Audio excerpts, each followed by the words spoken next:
예수님께서 십자가를 지시고 비아 돌로로사 십자가의 길을 걷고 계셨습니다. 근데 전날 많이 맞으시기도 하시고 채찍에 공격을 당하셔서 피를 많이 흘리셨는지 기력이 쇠하여서 그 십자가를 지고 진행을 못하시고 자꾸 넘어지는 겁니다. 그 광경을 보다 못한 로마 병사들이 그 광경을 지켜보던 구레네 시몬을 붙잡아서 십자가를 지게 하고 예수님은 그 뒤를 따라가게 했습니다. 그런데도 불구하고 예수님은 자꾸 넘어지고 힘들어 하시는 겁니다. 그 광경을 본 여자들이 그 예수님을 보고 울었습니다. 아마 이런 느낌이었을 겁니다. 에고 우리 예수님 불쌍해서 어떡하나, 도대체 예수님이 무슨 죄를 졌다고 저렇게 대우하는가, 또는 얼마나 아프실까, 아무 죄 없이 저런 고통을 당하시네, 뭐 이런 식의 애통한 소리를 지르면서 울었을 겁니다. 그 우는 장면을 보시고 예수님께서 28절을 말씀하신 거예요. 28절 읽어볼까요? 예수께서 돌이켜 그들을 향하여 이르시되 예루살렘의 딸들아 나를 위하여 울지 말고 너희와 너희 자녀를 위하여 울라 하셨습니다. 나를 위해 울지 말고 너와 내 자녀를 위해 울라라고 하신 건데, 이거 두 가지로 나누어서 우리가 살펴야 됩니다. 첫째는 나를 위해서 울지 말라 이겁니다. 왜 그렇게 말씀하셨을까요? 예수님이 가시는 이 길은 힘들고 어려운 길임에는 틀림이 없습니다. 그렇지만 그럼에도 불구하고 예수님은 이 길을 가는 것에 대한 열심이 있습니다. 강렬한 의지가 있습니다. 얼마나 그 의지가 강렬한지 한번 보시죠. 마태복음 16장입니다. 마태복음 16장 21절.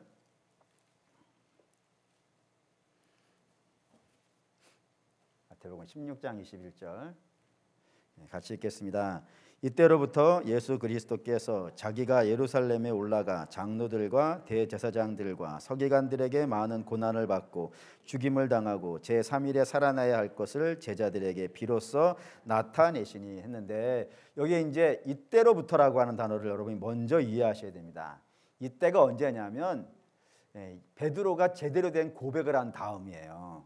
그러니까 베드로가 어떤 고백을 했어요? 주는 그리스도시요 살아계신 하나님의 아들이라고 했습니다. 근데 이 지식은, 이 고백은 사람이 자기가 가지고 있는 실력과 능력으로 할 수 있는 것이 아닙니다. 사람이면 사람이고 신이면 신이지, 사람과 신이 한 몸에 같이 거한다는 것은 빛과 어둠이 같이 거하는 것 같은 거 아니겠어요? 그렇기 때문에 사람이 이 고백을 할 수 없고 오직 하나님이 그에게 알려주셔야, 하나님이 그에게 알려주셔야 비로소 이 고백을 할 수 있는 것이 되어진다 이겁니다. 그렇기 때문에 예수님 보실 때 베드로가 이제 영적으로 깊어진 거죠. 하나님으로부터 직접 그 계시를 받았으니까 깊어졌다 생각해서 이제는 이 정도의 영적인 지식은 알아들을 수 있겠지 해가지고 당신이 오신 그 비밀을 이야기하신 겁니다. 그 비밀이 뭐였던 거예요? 당신의 백성들에게 버림받는 겁니다. 대접받는 게 아닙니다. 예수님이 대접받으시려면은 그런 몸으로 오시면 안 되는 거예요. 예수님이 대접받기 원하신다면 어떤 모습으로 오시면 대접받을까요? 구름 타고 오시면 됩니다. 구름 타고 짜자잔 내려오시면은 모두가 다 고개도 들지 못하고 벌벌벌 거리면서 그 앞에 다 엎드릴 겁니다. 근데 예수님은 그런 대접을 받으러 오신 것이 아닙니다. 예수님은 자기 백성에게 버림받기 위해서 오신 거예요. 자기 백성을 위해서 죽으시러 오시는 겁니다. 왜요? 그래야 죄사함이 있으니까. 당신이 죽어야 이 백성들이 죄사함 받게 되어지고, 죄사함 받아야 비로소 뭐가 돼요? 하나님의 자녀가 되어지고, 하나님의 자녀가 되어져야 하나님 나라에 갈 수 있다 이거예요. 하나님의 영광에 이를 수 있다고요. 그러니 예수님은 이 길을 가셔야 됩니다. 죽어도 가셔야 됩니다. 예수님 죽어도 가는 표현이 이상하네. 예수님 이거 무슨 일이 있어도 가셔야 됩니다. 근데 그 가시는 길을 베드로가 막은 거예요. 막자 이렇게 대답하신 겁니다. 23절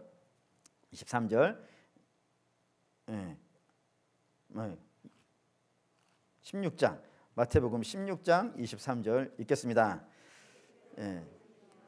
베드로에게 이르시되 사단아 내 뒤로 물러가라. 너는 나를 넘어지게 하는 자라. 내가 하나님의 일을 생각하지 아니하고 도리어 사람의 일을 생각하는도다.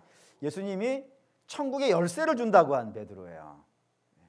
뭐 어마어마한 복이잖아요. 너의 위에 교회를 세우겠다는 복을 주신, 그거 뭐 몇 분 차이예요. 몇 분 차이. 그 몇 분 차이에 베드로가 천국의 열쇠를 가졌다가 이제 뭐가 된 거예요? 사탄이 됐다 이거예요. 그러니까 베드로가 사탄이라는 게 아닙니다. 베드로가 사탄이라는 것이 아니라 베드로가, 주님은 지금 하나님의 뜻을 이루시기 위하여서 당신의 몸을 내놓으셨단 말이에요. 그 길을 가시고 있는 중이라고요. 근데 베드로가 그 길 가는 것을요 막더라 이거예요. 그거를 하나님의 일은 생각하지 아니하고 도리어 뭐만 생각한다고요? 인생만 생각한다고. 사람의 정만 생각해가지고 당신이 가려고 다 하늘의 보좌도 포기하시고 내려오셔가지고 그 일을 하시는데 그 일을 막았기 때문에 심히 책망하시는 그런 내용으로 대답하신 거라 이겁니다. 이게 오늘 우리 여신도들에게도 마찬가지입니다. 주께서 이 길을 가시는 것 비록 힘든 일입니다. 고통스러운 일이에요. 그래서 가급적이면 우리 주님도 이 잔을 어떻게 하게 해달라고요? 지나가게 해달라고 할 만큼 힘들고 어려운 길입니다. 그렇지만 그럼에도 불구하고 예수님은 이 길을 가셔야 되는 것이 마땅하다 이거예요. 아멘이 됩니까? 마땅히 가셔야 된다고요. 만약인데, 만약이란 건 항상 필요 없는 이야기지만 한번 상상을 해보는 거예요. 예수님이 이 길을 가시려고 하시다가 짜증나. 죄송합니다. 하나님 죄송합니다. 아니 어떤 여러분들 설명드리려는 게 어쩔 수가 없어. 네. 진짜 짜증나. 이것들이 뭐 알아주지도 않네. 열받아. 나 안 해. 해가지고 십자가를 내려놓으시고 포기하셨다 그러면 예수님이 하나님 되는데 지장이 있을까요? 없을까요?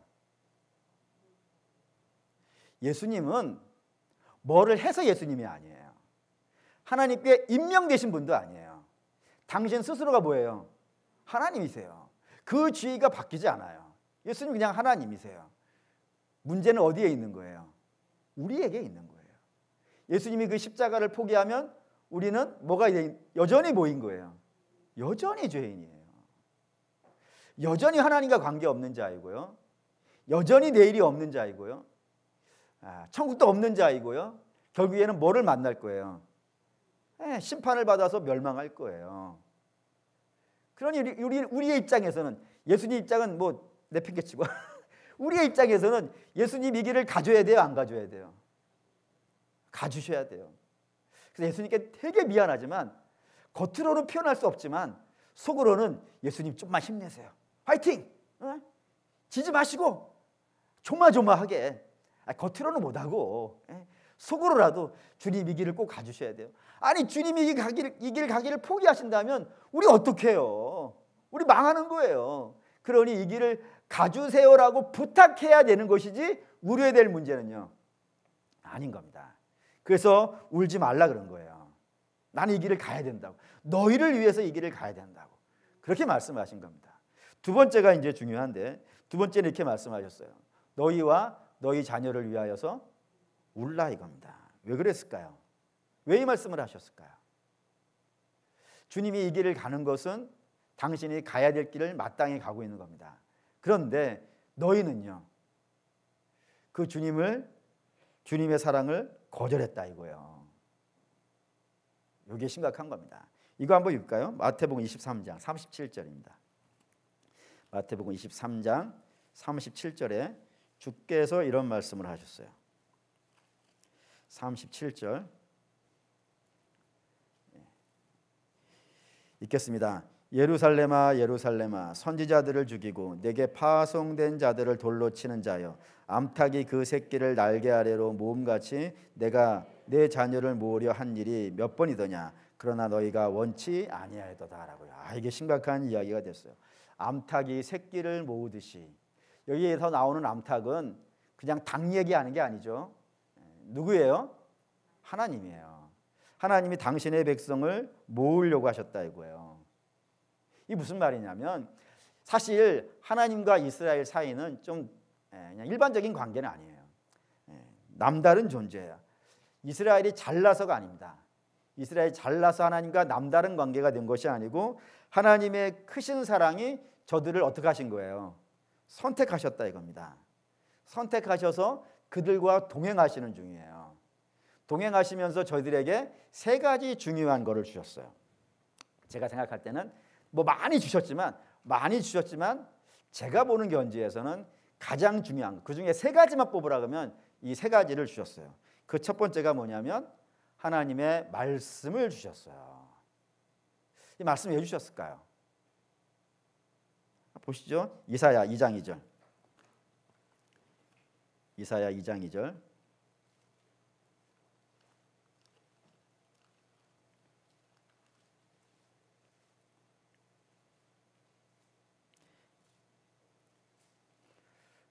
이 절 3절 읽을게요. 2절 3절. 이사야 2장 2절 3절 2장 2절 3절 있습니다. 말일에 여호와의 전에 산이 모든 산 꼭대기에 굳게 설 것이요 모든 작은 산들 위에 뛰어나리니 만방이 그리로 모여들 것이라. 많은 백성이 가며 이르기를 오라 우리가 여호와의 산에 오르며 야곱의 하나님의 전에 이르자. 그가 그의 길을 우리에게 가르치실 것이라. 우리가 그 길로 행하리라 하리니 이는 율법이 시온에서부터 나올 것이며 여호와의 말씀이 예루살렘으로부터 나올 것임이라. 하나님께서 예루살렘에 이스라엘에게 하나님 말씀을 먼저 주셨어요. 근데 그 말씀을 주신 이유는 이걸 갖고 너희만 갖고 있는 게 아니라 이거예요. 너희만 갖고 있는 것이 아니라 이 모든 열방을 향하여서 이 말씀을 흘려보내야 되는 축복의 통로로 이스라엘을 부르셨다 이겁니다. 그럼 이스라엘은 그 말씀을 받은 다음부터 어떻게 살아야 되는 거예요?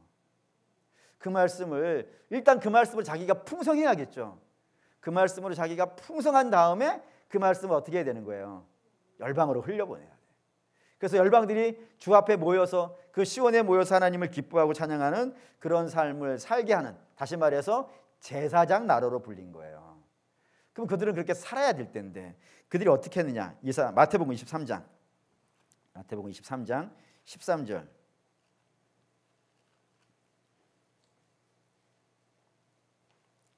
마태복음 23장 13절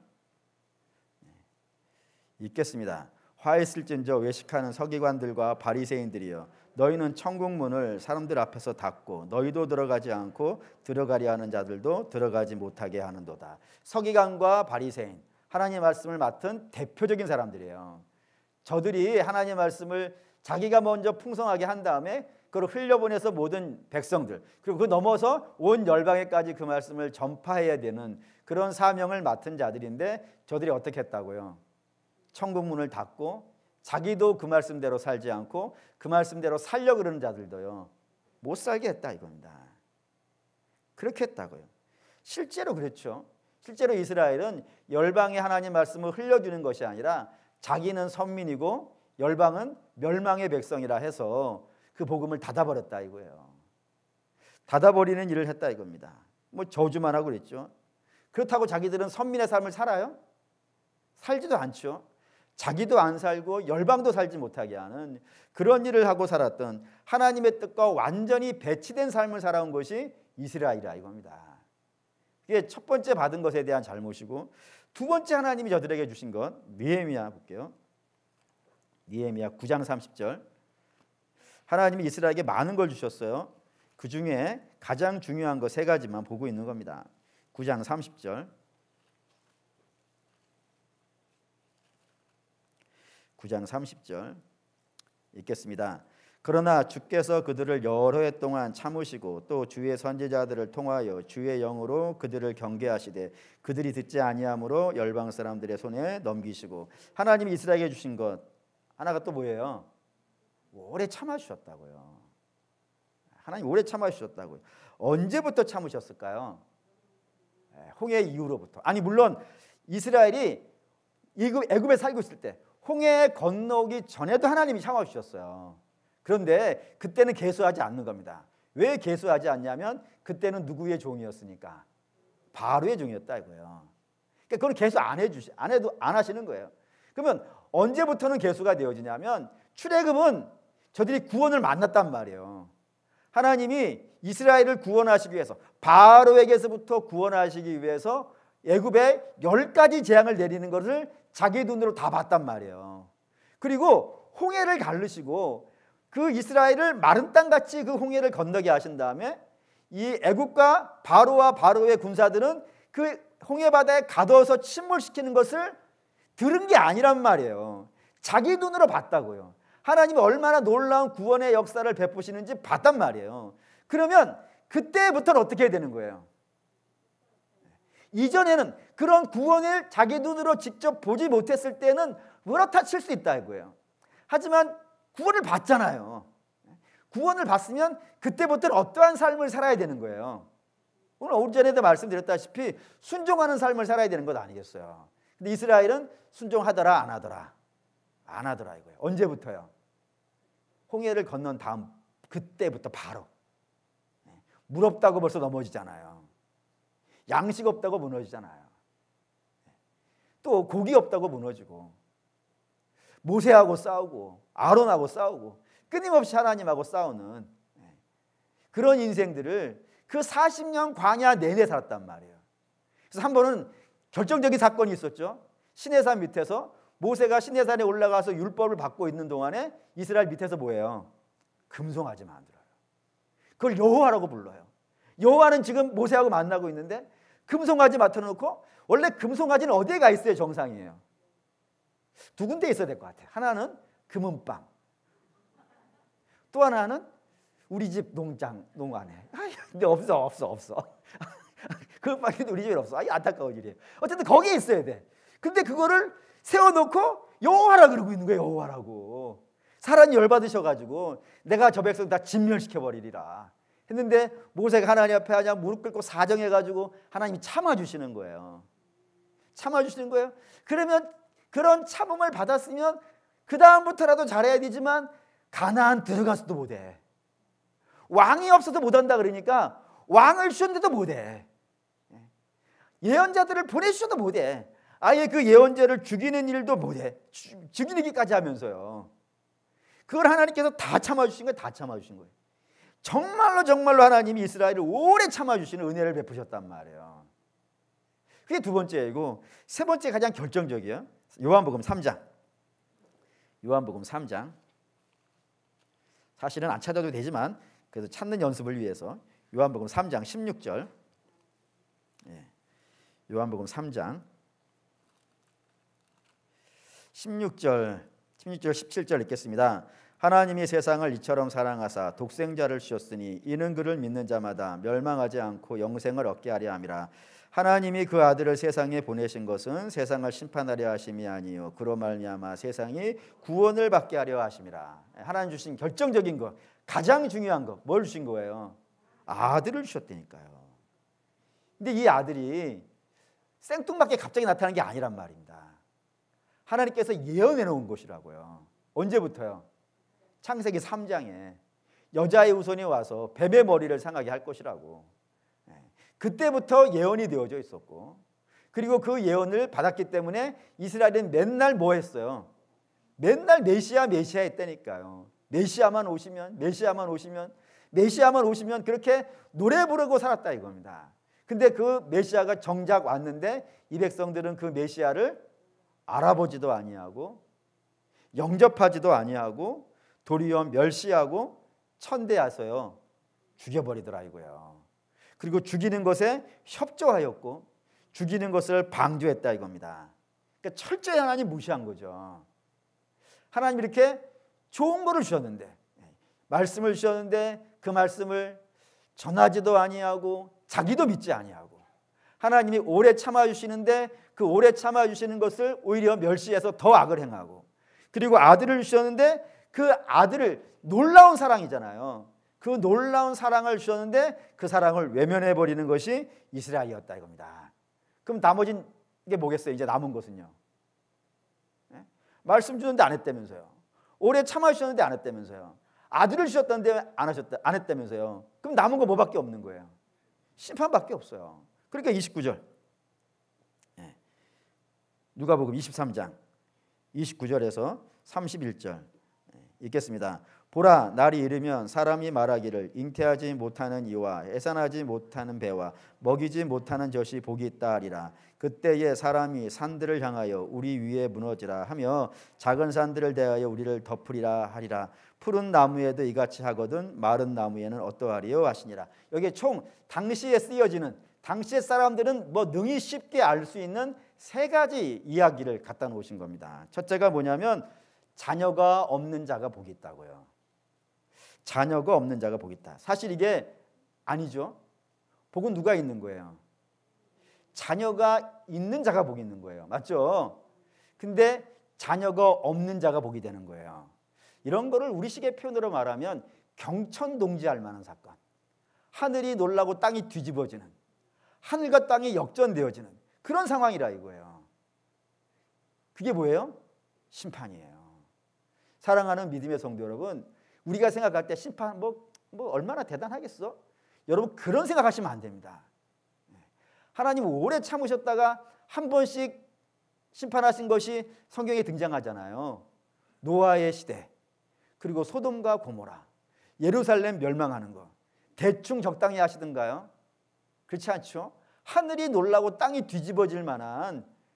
그래서 원래는 아이가 있는 자가 복이 있는 건데 아이가 없는 자가 복이 되어지는 그런 뭐 해가 서쪽에서 뜨는 그런 뭐 어마어마한 심판이 저들에게 남아있을 뿐이라 이겁니다. 두 번째는 뭐라고 되어 있냐면 산에게 얘기하는 거예요. 저한테 얘기하는 게 아니고 산한테 가서 얘기하라. 기린봉 앞에 가가지고 어떻게 하라고요? 내 위에 떨어져 달라고. 왜 그렇게 했어요? 안 봤으면 좋겠는 거예요. 누구를요? 하나님을. 얼마나 하나님 무서우면요. 우리가 생각할 때 하나님은 사랑의 하나님, 우리를 향해서 인자하게 웃어준 하나님, 그런 모습이에요. 그런데 심판주로 나타나는 하나님의 모습은요, 너무 무서운 거예요.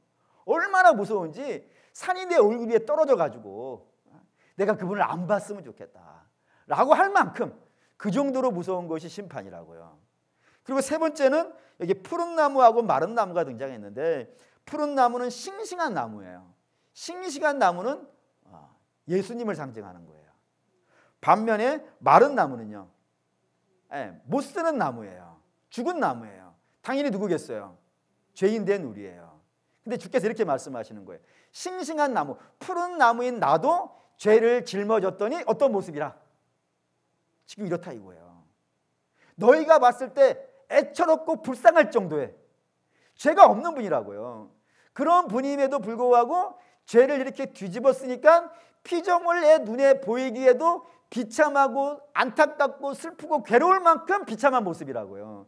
그런데 죄인이 이 벌을 받으면요, 어떻겠어요? 상상이 안 되죠. 그런 얘기 하시는 거예요, 지금 주께서. 나도 이 정도라면 너희에게 임할 심판은 얼마나 대단하겠냐 라고 이야기하신다 이겁니다. 그러니까 어마어마한 심판에 예언이 붙어 있는 거예요. 그리고 실제로 예수님 죽으시고 나서 한 40년 정도 지났을 때에 예루살렘 망합니다. 얼마나 망했는지 뭐 이런 이야기 있어요. 예루살렘 70년에 로마의 장수 티토스, 이 사람이 나중에 이제 로마 황제 되는데 예루살렘 정보란 것을 인정받아 가지고 나중에 황제가 되어져요. 얼마나 그냥 아예 그냥 이런 표현을 써야 되는데 거룩한 예배 시간에 아주 그냥 아주 진짜 이거 너무 심해. 너무 심해. 정말 얼마나 심한지 그 뒤로 예루살렘의 나라가 세워지는데 2000년 걸렸어요. 그 정도로 심한 심판이 임하였다 이겁니다. 그게 오늘 여러분과 함께 읽은 이 본문에 등장하고 있는 내용이에요. 근데 이걸 여러분, 저와 여러분은 남 얘기 듣듯이 읽으시면 안 된다 이거예요. 안 된다고요. 이 오늘 우리의 모습이 아닌가. 하나님께서 당신의 말씀을 이 시대에 어디에 주셨어요? 교회에 주셨어요. 교회에 주셨다는 것은 강대상 위에서 선포하는 정도의 메시지가 아닌 거예요. 우리 각자가 주의 말씀을 온 세상에 전파해야 되는, 말과 입으로 시인하고 마음으로 믿고, 입은 육체잖아요. 육체로 표현하고 심중에도 믿고, 우리 그냥 하나님은 내 중심을 알 거야, 그 정도의 믿음이 아닌 거예요. 당연히 중심도 말할 것도 없고 몸으로도 실천하고 살아가는 그런 말씀으로 주셨는데, 사실 이 시대의 성도들이 하나님의 말씀에 대해서 세상 한가운데에서 굉장히 위축되어져 있죠. 굉장히 위축되어 있습니다. 동영상 하나를 봤는데 이런 내용이에요. 미국은 뭐 청교도의 나라라 그러지 않습니까? 청교도의 정신으로 세워진 나라. 그래서 모든 곳곳에 돈이든 뭐든 다 기독교적인 배경을 가지고 있고, 중요한 임명식이라든가 중요한 개회식은 전부 목사님들이 와서 기도합니다. 목사님들이 와서 기도해요. 당연히 대통령 취임식 할 때 대통령은 어디에 손을 얹고, 그가 신앙이 무엇이든지 관계없어요. 무조건 다 어디에 얹고? 성경에 얹고 목사님이 와서 그에게 기도를 해줘야 돼요. 또 국회 개원식 있으면은 우리는 뭐 자기들끼리 박수치고 막 하지만은 거기는 목사님이 와야 돼. 반드시 와서 목사님이 개회 예배를 드리고 기도를 해줘야 국회가 시작이 되어죠. 그런 나라예요. 근데 그 나라에서 대통령 취임식에 어떤 목사님이 와서 기도를 했어요. 그 국회 개원식에 어떤 목사님이 와서 기도를 했어요. 그 영상을 봤어요. 여러분에게 보여드릴게요. 마지막 부분인데 보여주세요. We pray for divine favor upon our president, Joseph R. Biden, and our First Lady, Dr. Jill Biden, and their family. In the strong name of our collective faith, amen. We ask it in the name of the monotheistic God, Brahma, and God known by many names, by many different faiths. Amen and a woman. 청교도의 나라 대통령 취임식, 국회 개원식에 목사님이 와서 기도를 한 겁니다.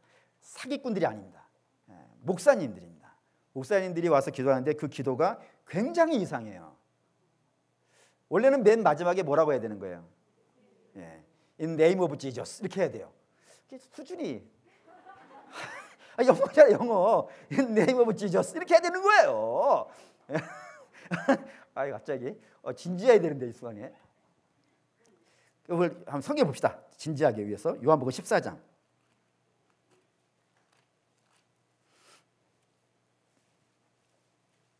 요한복음 14장 13절 14절.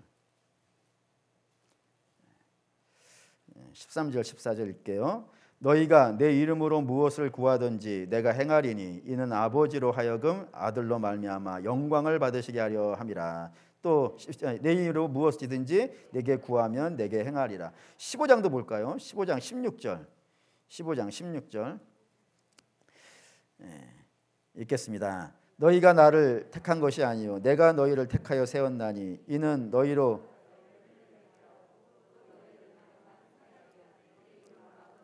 무엇인지 구하든지 다 받게 하려 하심이라. 전부 다 주께서 뭐라고 기도하라고 말씀하셨냐면은 내 이름으로, 예수의 이름으로 주께 구하라고 그렇게 명령을 하신 거예요. 그런데 오늘 저 목사님들은 예수님의 이름으로 기도하지 않는 겁니다. 이게 굉장히 충격적이었던 거예요. 근데 최근에 알았어요. 왜 저렇게 기도를 했는지.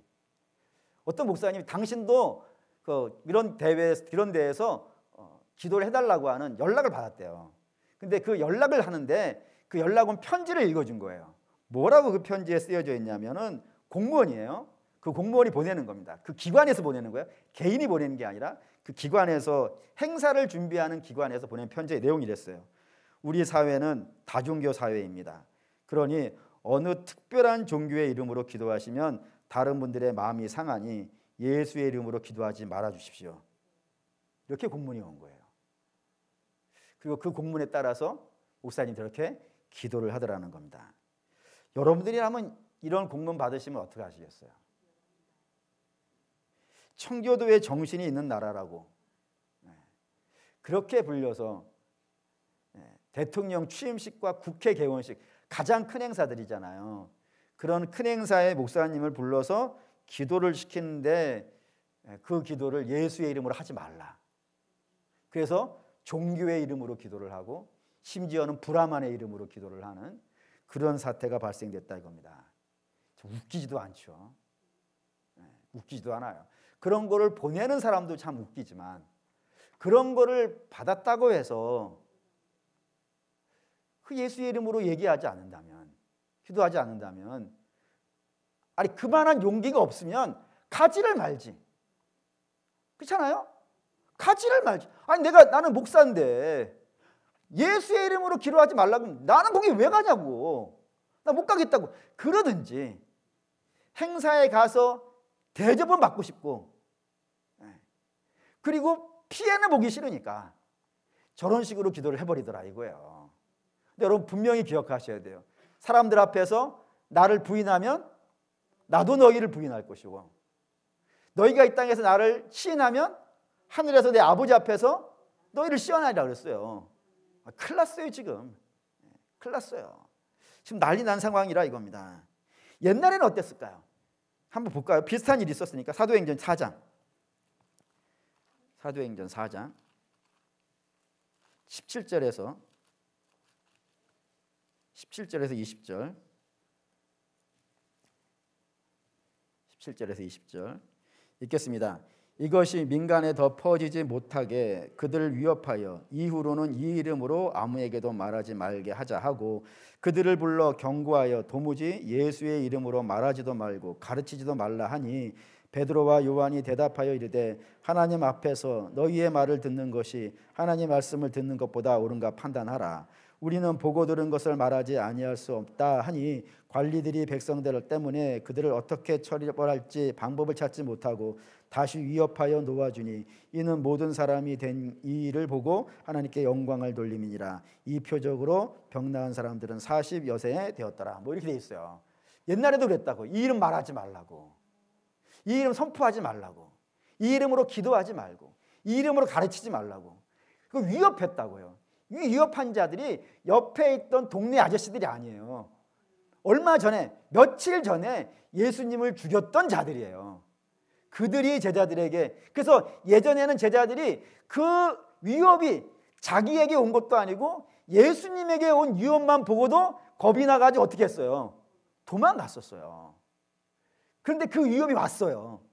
근데 옛날에는 그게 문제가 안 됐어요. 몰랐으니까. 근데 이제는 뭐를 봤어요? 우리 주님의 십자가를 받고 우리 주님의 부활을 봤단 말이에요. 그리고 나서는 달라진 거예요. 내가 보았는데, 내가 들었는데, 내가 만졌는데 어떻게 그 이름을 이야기 안 하냐라고 선포를 하더라 이거예요. 내가 너희 말 듣는 게 낫냐 하나님 말 듣는 게 낫냐 라고 선포를 하고, 또 위협하는데도 불구하고 하나님의 영광을 생각하면서 선포하더라 이거예요.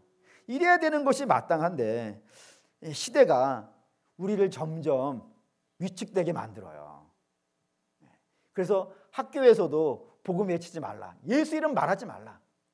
제가 학교 다닐 때 저도 미션 스쿨 다녔었는데 학교에서 예배 있었고, 뭐 선생님들이 중에는 신앙생활 열심히 하시는 분이 계셔가지고 다른 분들이 막 조롱도 하기도 했어요. 니네 선생님은 맨날 기도만 해 이런 식으로. 그런데도 그분이 와가지고 예수 믿으라고 얘기하시고 막 그랬단 말이에요. 근데 지금은 그걸 못해. 못해. 뿐만 아니라 성도들도 이 코로나 시대를 거쳐가면서 예수님 믿는다는 말하는 것을 굉장히 위축됐죠. 마치 사회가 한동안 신앙생활하는 것을, 코로나 시대에 신앙생활하는 것을 마치 사회적 범죄를 저지르는 것처럼 막 그렇게 공격하고 그러니까 위축되어져 가지고 예수의 이름도 말하지 못하는 그런 시대가 되어져 가고 있는 건, 사랑하는 우리 믿음의 성도 여러분, 우리 주님은 위축되는 분이 아닙니다. 우리 스스로 우리가 가진 신앙을 종교 차원으로 내리지 말자고요. 사상 차원으로 만들지 말자고요. 그냥 사람들에게 좋은 이야기하는, 착하게 사는, 그게 우리의 신앙이 아니에요. 우리의 신앙은 죽고 사는 문제 아니에요. 천국이냐 지옥이냐의 문제 아니에요. 영벌이냐 심판이냐의 문제 아니에요. 이거 뭐 굉장히 중요한 문제예요. 그러니 사랑하는 우리 여신도 여러분, 우리 여신도 여러분부터 우리가 복음에 대한 좀 확신을 갖고요, 우리 구원자 되신 예수 그리스도에 대한 믿음을 갖고요, 우리가 외쳐주지 않으면 누가 외치겠어요? 외치지 않으면 들을 수 없다고 했어요. 외칠 수 있는 여신도 되기를 바랍니다. 근데 또 하나가 있는 거예요. 또 하나가 있는데, 자녀들이 신앙에서 벗어나고 있는 정말 그런 시대가 됐다 이거예요. 벗어남이 심각해요. 술과 마약과 귀신놀이에는 열광을 해요. 세상 재미에는 열광을 해요. 그런데 믿음에는 우리 자녀들이 열광하던가요? 예배만 겨우 와줘 있는 것도 그것마저도 고마운 그런 시절이 되어져 가고 있는 것 같아요. 왜 그럴까? 이유는 다명하죠. 예수님의 사랑을 몰라서 그럴 겁니다. 하나님과의 인격적인 만남이 없어서 그럴 겁니다. 그래서 신앙이 우리 주님과 인격적으로 만나서 이루어지는 사건이 아니고 귀로 들은 이야기가 되어졌기 때문에, 그렇기 때문에 애인의 이름을 들으면 심장이 뛰지만 예수의 이름을 들으면 무덤덤해지는 거예요. 그런데 더 심각한 것은 우리의 자녀들의 신앙이 그런데 부모들이 무덤덤한 거예요. 무덤덤한 거예요. 다 그런 거지 요즘 다 그런 것이. 옛날 우리도 그랬는데 그러면서 무덤덤한 겁니다. 물론 우리가 용을 쓴다고 해가지고 우리 자녀들에게 신앙이 생기는 건 아닙니다. 근데 우리 주님도 너 집에 가가지고 예루살렘의 딸들아 너희 자녀들 신앙이 만들어라 이렇게 말씀하신 게 아니란 말이에요. 그냥 뭐라고 하셨어요? 울어라. 가슴 아파는 해야 되지 않겠습니까? 우리 자녀의 신앙이 제대로 서 있지 못하는 걸 보면서 가슴 아파하고 괴로워하고 안타까워하고 울기라도 하고 기도라도 해야 되지 않겠습니까? 하나님의 은혜를 구하고 하나님의 긍휼을 구해야 되지 않겠습니까? 최소한 우리가 그 일을 해야 되지 않겠습니까? 모세가 광야에서 이스라엘 백성들하고 다닐 때 한 번은 백성들이 불평을 하다가 하나님께서 불뱀을 보내가지고 저들이 다 불뱀에 물려 죽게 되어졌어요.